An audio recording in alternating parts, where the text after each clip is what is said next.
What's up, Project Cars 2 fans? David Land here. Welcome back to the Group C European Championship for Round 2 at Zolder in Belgium. So, after one race, the Algarve race in Portugal, Cedric Flourier has the points lead for Nissan Motorsports. They lead in both the Drivers' and Constructors' Championships over Jaguar Racing. Silas Grenier took second, and Victor Morale got pole position and third at Algarve. I took fourth in the race and am fourth in the points. Despite the fact that I led the majority of the race, I spun out late in the race, and that gave the win to Cedric. But as we work into Zolder, it's a whole different ball game, as Matthew Julian, the 10th place points man for Castrol Jaguar, has managed to take the pole, which gave him a single championship point. We qualified second at Zolder, but the practice and qualifying sessions, to add insult to injury to a very difficult track, have been in the wet. So the logic would say we're probably going to see a wet race, and as you can see, the start time is fairly late in the day, so we are going to have visibility and grip problems going into this 20-lap race at Zolder. So without any further ado, let's get down on the grid and see how it's all going to turn out. So here we are on the grid in Belgium. As was true for the last race, you'll see the starting grid scroll across on the top of your screen with the accompanying cheesy 80s music. Jaguars are sat 1, 2, 3 on the grid. This seems to be the car to have for this track. And as you can see, it's raining as well, so that is just going to add so much more to this race. There's also a Jag. One of the Castrol Jags is on the pole, and one of them is starting last, which is kind of interesting as the rest of the field comes through. Zolder, interesting circuit, to say the least. A lot of it's just flat out, and it's separated by chicanes. There's really only about 3 corners on this track that aren't part of chicanes. We're coming up to one of those now, down here off of the back straightaway, I guess you can call it, with very abrasive curbs that can throw your car into a tizzy. Now we're working downhill underneath the bridge and about to see the second chicane down here, where if you are a student of the sport, you will know that this chicane is here because unfortunately Gilles Villeneuve was killed in that corner, so they slowed it down. Though you gotta wonder, his car was launched in the air before the chicane would be there, but whatever.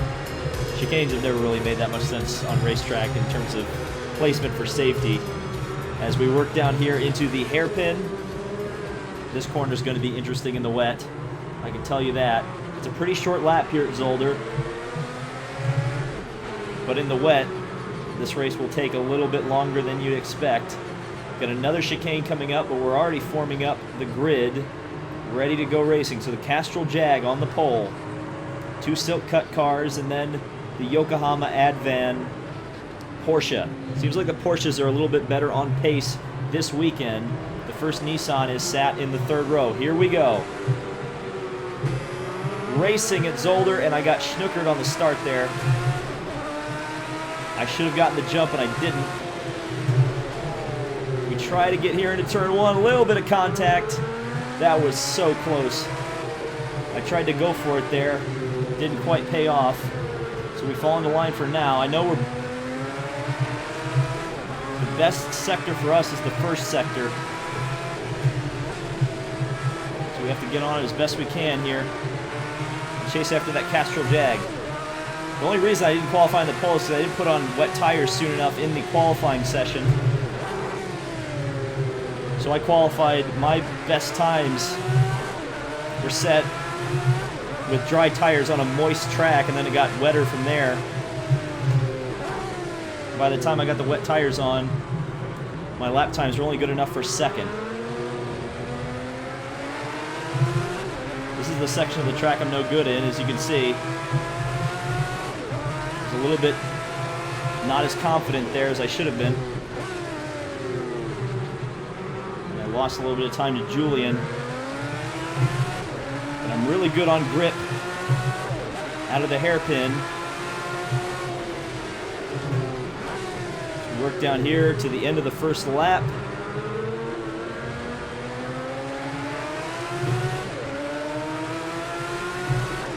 And just that quickly, 1 lap done. See the speed we can carry through turn 1, running right out on the exit curbing there. Gonna see if I can chop in a little bit in turn 2. There we go. Got a little bit better run there. Downshifting onto the back straightaway.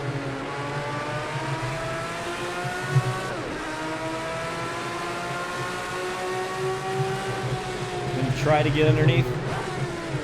Castrol Jag still can't get there yet. Up into 3rd, up into 4th. There's a little bit of short shifting that goes on there. So we really get late on the brakes there. Not exactly where I wanted to be. Shifting.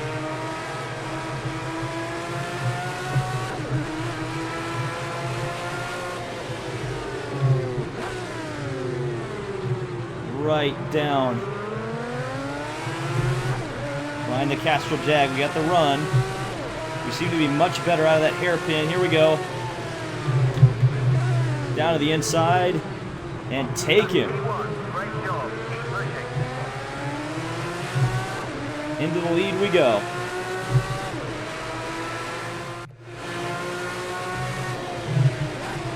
You noticed a little jump in the video there, just to be honest with you. I had the automatic clutch on. That happens when I turn the Xbox controller on and then put the wheel on, if that makes sense. For whatever reason, when you go to a controller, it sets the automatic clutch on, and I forgot to turn it off before the start of the race. So clearly it made all of that just happened irrelevant, right?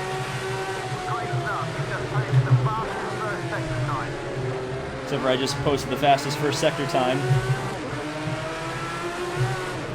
So I don't know. So sorry about that. If that affected anybody. But I figured rather than restart the race, it would be more legitimate just to keep the race going and turn off the automatic clutch. I knew it was on. Not because I felt like I was missing any shifts, but just because I was like, oh yeah, that's probably off, isn't it? Or on, isn't it? And indeed it was. So anyway, we go back to racing here at Zolder. I spent an entire lap talking about the automatic clutch. As we go off the track just a little bit. Somebody said the reason I spun out at Algarve was because I was driving too conservatively. And if I kept pushing, I would have remained a little bit more focused. We'll see how that theory works. I'm going to try to live by that theory a little bit. But obviously it's raining, so you can't push quite as hard as you'd like to in the wet. It's only lightly raining, though. And I do wonder if it's going to dry out before the end of the race. And if it does dry out by the end of the race, a pit stop will really shake this race up.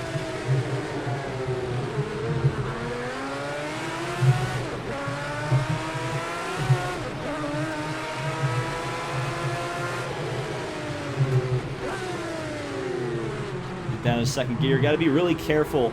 In these older cars, the back end always seems to want to come around on you. Especially going into kind of quick corners, or at least quick changes of direction.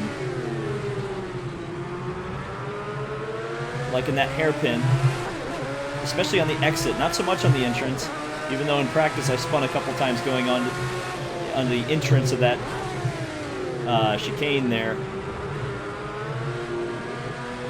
So we work our way back out onto the main straightaway. Just so you guys know, the AI are at 103% difficulty and 70% aggression. I hadn't realized the aggression was that high, to be honest with you, until I checked it before this race. And I was like, oh, that makes sense. I might crank up the difficulty for the next race at Monza, but if it seems like I'm running away with this race, it's only because, for whatever reason, the AI are a bit slower in wet conditions. If this was a dry race, it might be a little bit more competitive, at least here at the start. We don't know what's going to happen if it dries out.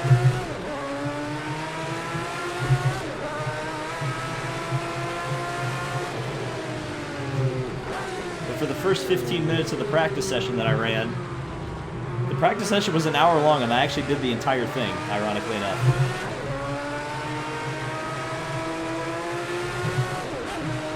And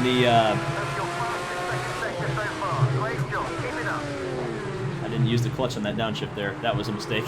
The interesting thing was that it actually started raining in the middle of the practice session. So it started out dry and got wet. And by the end of the practice session, it was a deluge. As we don't have any damage done to the car, despite the contact at turn 1 and some of the granny shifts I've been pulling off. For whatever reason, I'm just so fast in this first sector at Zolder. I'm not really sure why. I think it may be because the AI don't particularly take the ideal line. Man, that corner is interesting, with not only the sun reflecting through the sky, it's reflecting off of the puddles in the surface. And that just makes everything very difficult to see. So we did not wait for the engine to kind of come down in revs there to shift. I'm going to start I'm really trying to work on improving my manual transmission driving, especially on the downshifts. The downshifts are the toughest thing to learn when driving with a 5-speed transmission. It's just like you have to rewire your brain after driving with paddle shifts or automatic cars. Just knowing to get optimal RPMs out of corners, you have to be in the correct gear.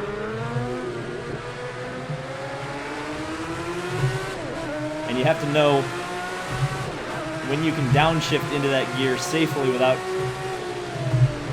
blowing your engine to smithereens.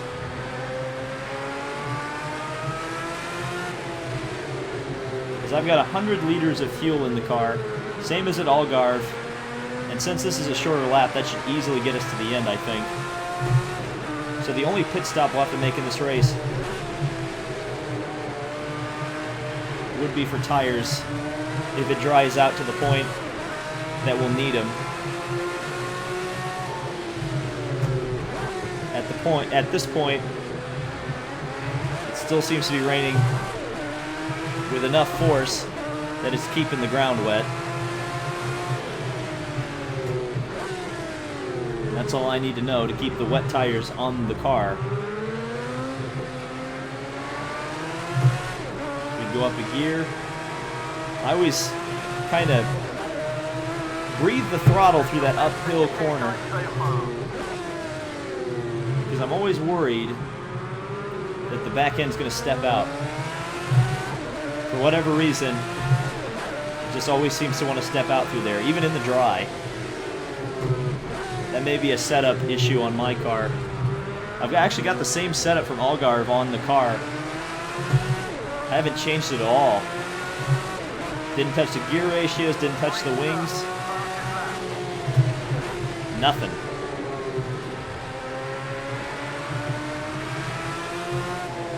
We continue to set fastest laps. We work out to the outside curve there.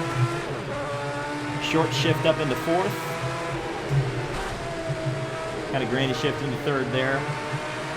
Working our way, not even out to the exit curbs out of that corner.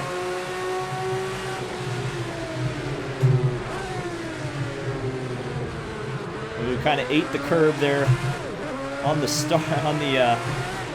on the left-handed curve there. That will upset the car. So will this curb. I've been taking it very conservatively because I know it can bite.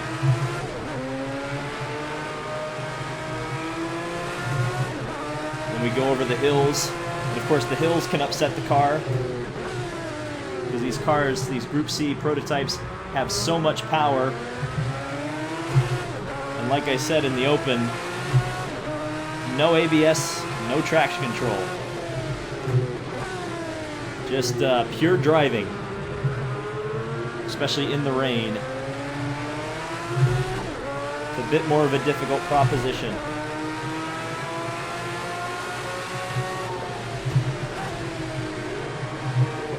So we just clip that inside curb. Whoops. Off we go. I thought I was like, oh, I was real confident in that corner, and then it turned out, oh no, I shouldn't have been confident.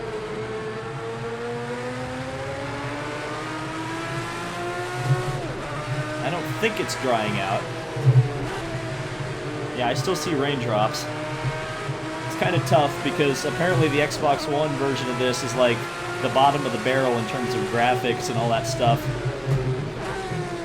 So some things that you might be able to see on a PC or PS4 version of this, you just can't on Xbox One.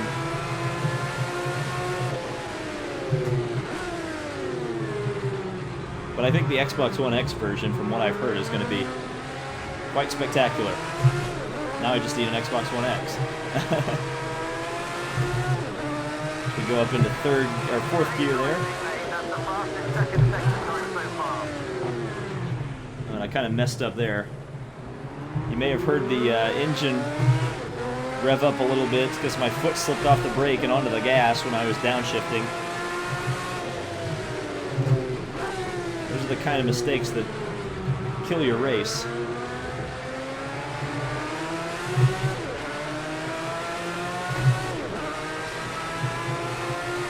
I'll tell you, I said this in the first video, and I'll say it again. This Jaguar is a absolute joy to drive. It is a very nice car. So you run right out next to the curb again, down a gear. You can kind of, on this track, you can kind of aim for the green patches of AstroTurf. Ooh, as we missed a shift there. On the inside of some of those curbs, especially in the first sector. And I find that helps a ton when you aim for those and apex off of them on your lap time. So you get down into the left or right of that chicane.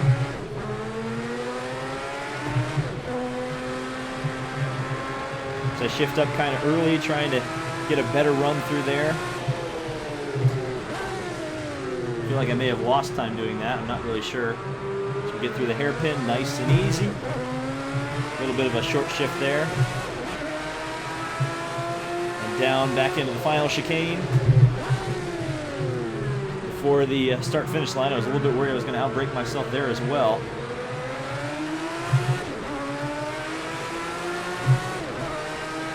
The interesting thing about this circuit is that this actually hosted a Champ Car race in 2007. Only year they ran it, because of course that was the last year of Champ Car. I think Robert Dornbos won. Maybe it was Sebastian Bourdais, but I think it was Robert Dornbos that won it.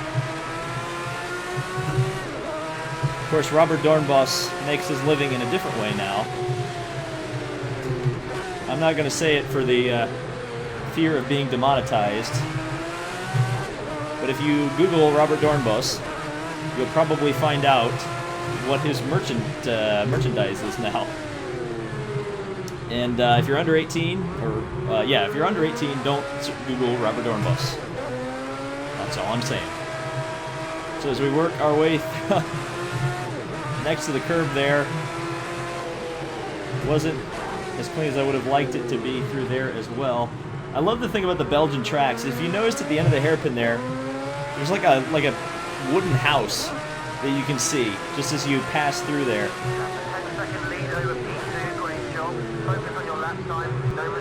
Wow, you just heard the engineers say I've got a 10-second advantage over second place. Wow, we're just crushing it right now. Of course, that means, you know, the greater the lead, the harder the fall, I'd say. So we got to continue to push. I'm going to listen to that guy's advice and just keep trying to lay down the lap times.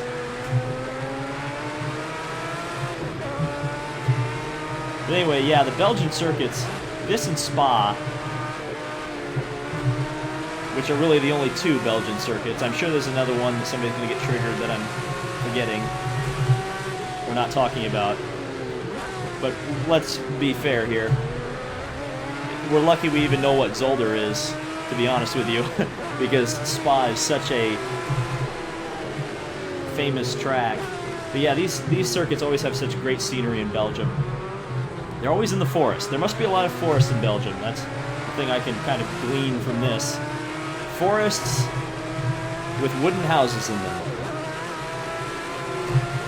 Spoken like an American that's never been to Belgium. Oh, is that a hospital? Wait, no, that's a hospital. Never mind.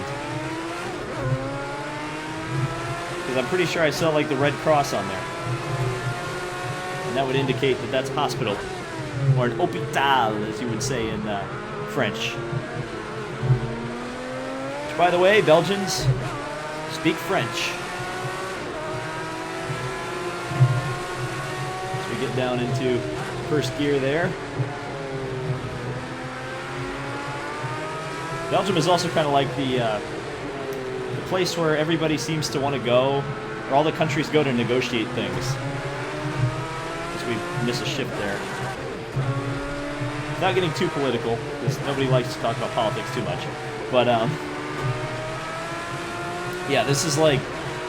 Belgium is like a super neutral country in terms of world politics. It's kind of like Canada.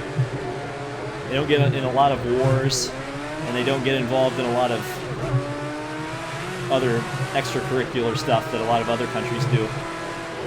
So a lot of times if countries have a disagreement and they want to solve it diplomatically, they all meet in Belgium. So Spa and diplomacy. That's what Spa, Zolder, and diplomacy. That's what Belgium has. Oh, and Bertrand Baguette. Least we forget Bertrand Baguette. The guy who almost won the 2011 Indy 500. People forget that. And I'll be honest with you, if I had an IndyCar team right now, he would be one of the first guys I gave a call to see if he'd want to drive for me. I thought he was quite talented for the limited amount of time that he had in an IndyCar seat. I think there was something there. I think he's racing in Super GT now for Honda. I think he's driving the Epsom car, or the Epson car. The printer car, how about that? And to make a NASCAR Heat Evolution, or a NASCAR Heat 2 reference, Epson was the same sponsor that sponsored Shigeaki Hattori, whom I drive for in the Truck Series in NASCAR Heat 2. See, it all ties together. If you watch all my content, you get little nuggets like that. Whoa, baby. Remember what I said about the cars getting loose in the hairpin, or the chicanes? There's a prime example. So it seems like either my tires are wearing, or the track is just getting more wet. Because it seemed like things are starting to get less grippy. So we're just going to start braking earlier. Be careful on the throttle application.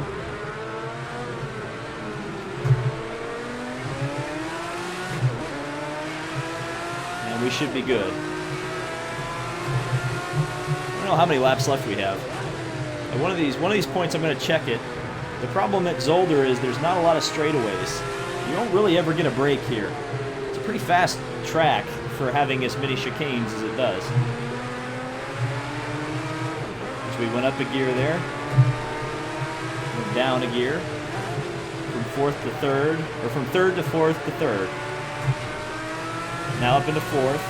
Sometimes you can get to fifth gear here on the straightaway. Most of the time it's when it's dry.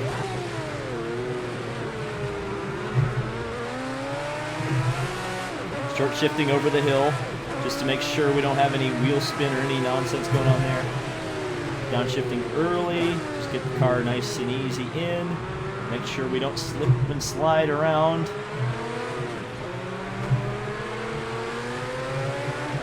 Yeah, the track is definitely in worse shape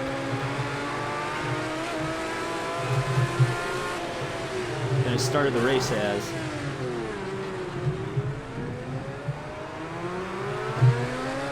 Now my cat has climbed on the back of my chair, by the way. This is breaking my immersion, cat. This is breaking my immersion.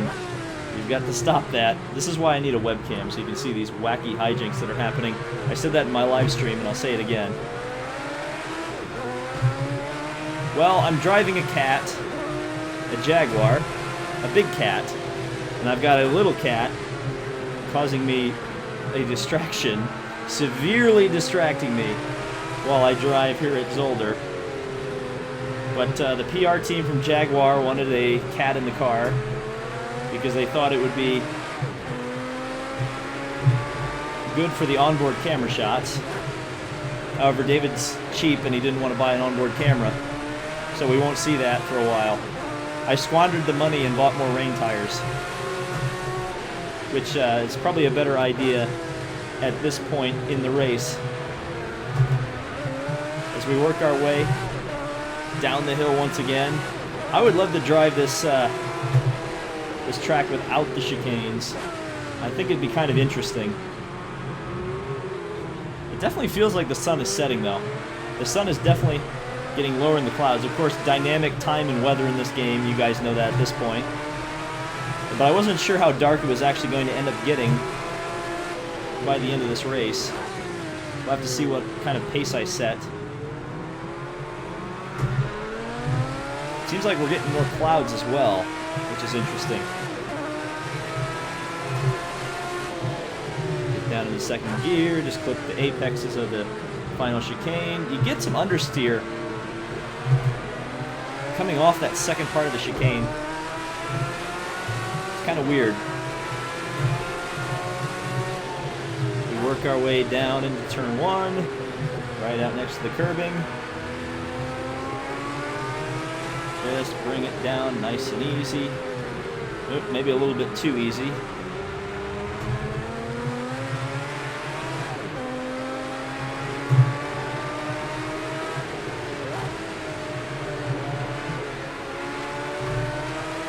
Wonder if our lead is increasing or decreasing. In fact, you know what I'm seeing? I was about to ask what my lead was like. Well, oh God, well, it's pretty bad now. But I just saw some lap cars out in front. So we're going to be seeing lap traffic. I was going to say within a lap. Now it's going to be a couple laps because we're going to have to work our way back up into the traffic, and that's going to be fairly interesting.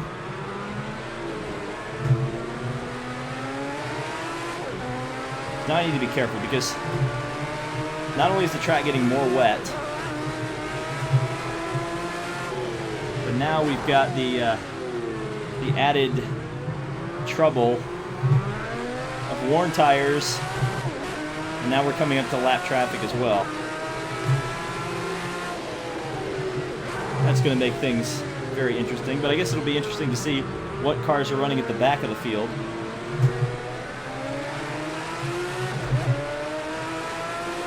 We probably lost about 10 seconds in that silliness.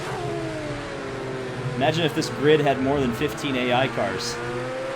We probably would have been lapping cars much earlier in this race. So I'm struggling at the moment.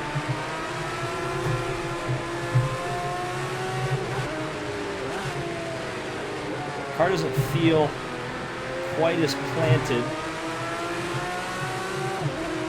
as it did previously. It's probably, again due to the weather. But I suspect I've kind of used up the rear tires, as we're starting to see some spray in the distance. Because I almost lost it. I went too slow into that corner that time. And you can see what happens when you lose some downforce. You start relying on mechanical grip, and guess what is lacking in the rain? Mechanical grip. So we're going to have to be careful of this as well. So we're coming up on the back of the field. Work our way down into the chicane. And out of it.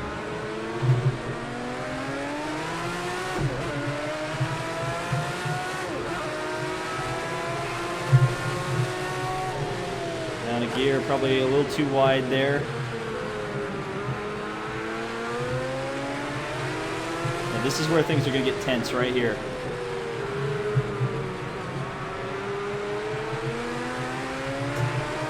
I actually wonder if the track's starting to dry out. I'm not sure. I don't think it is.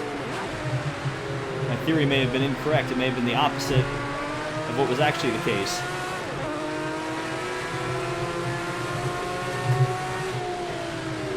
We get down nice and easy through the chicane. Woo! Got a little bit of wheel spin through there. Got to be real careful in this part of the chicane, or in this chicane. As the car locked up the brakes going in there. Thankfully, I was smart enough not to turn in, because otherwise, that would have been me going around again. And we don't want to be doing that. Ooh, again, locking the brakes up. So we've got to get this car slowed down earlier and roll through the center of the corner.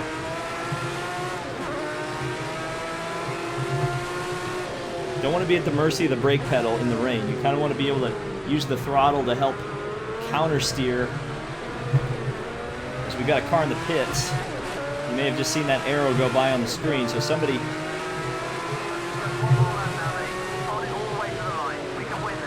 What did the race engineer say?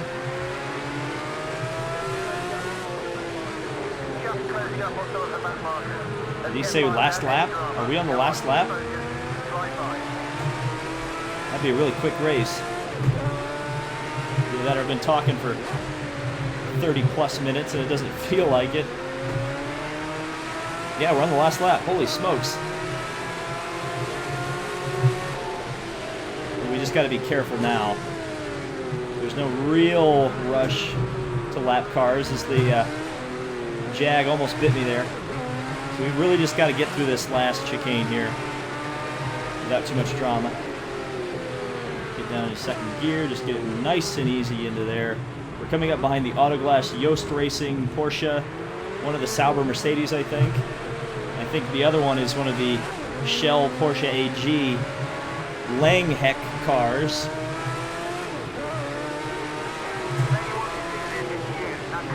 The race engineer's telling me to keep pushing, but I've got lapped cars out the wazoo as we are working our way down the back straightaway.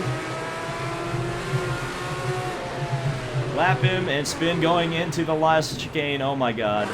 You've got to be kidding me. Come on. Get it back around. Well, that was a almost choke. I went on the wet line to try to lap a car. That would have been an embarrassing way to lose it, but thankfully we didn't. Oh my god. That was a little too close. That was a little too close. Good job, David. Good job. So it was a little bit sloppy, but we managed to take victory over Silas Grenier. Pierre Rosing Magnussen took second in the Yokohama Advin car.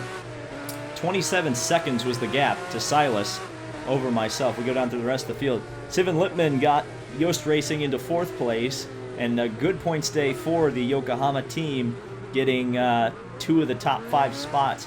Nissan Motorsports did not have a good day, so I'd imagine that Jaguar will take the lead in the Constructors' Championship And the top 10 is rounded out by the first of the Porsche Shell AG cars. Matthew Julian, the pole sitter, ended up falling all the way back to 11th. How unfortunate for him. And here are the cars we were about to lap. Shane Joseph Paul, Herman Thomas, and Victor Kothamaski was the guy I had lapped and then spun out. Behind Ulrich Diedrichsen and Klaus-Jürgen Weber. Both finished one lap behind the race as the rest of the field fills out and finishes the race. As you wait for them to cross the line, should be everybody across very shortly. Man, poor Castrol Jaguar Racing. It looked like it was going to go oh so good for them, and neither car managed to finish in the top 10. But it's a sweep for Jaguar Racing at the top of the charts. So that was Zolder, the second round of the European Group C Championship. Hope you guys enjoyed this. This was a fairly exciting race, at least at the start, when I made a very daring move underneath the Castrol Jag. A little bit of jag-on-jag action there. And then it was a battle throughout the first couple laps of the race. But, man, look how beautiful this game is, man. It is beautiful sometimes. The rain in the dusk with Group C cars doesn't get much better than that. Unfortunately, I was a bit sloppy in this race, so I apologize for that. As we head to Monza, one of my favorite tracks, I'll try to alleviate some of the sloppiness. I am a little bit worried about Monza because of how good the Nissans might be there, as of course they are our main championship rival at this point, because they are the low downforce, very, very fast Le Mans configured cars. So, hope to see you there. Thank you guys so much for watching. This has been David Land on YouTube. Leave a like on this video for more Group C action and more Project Cars if you do enjoy that kind of stuff. Again, thank you guys so much for watching. We'll see ya at Monza.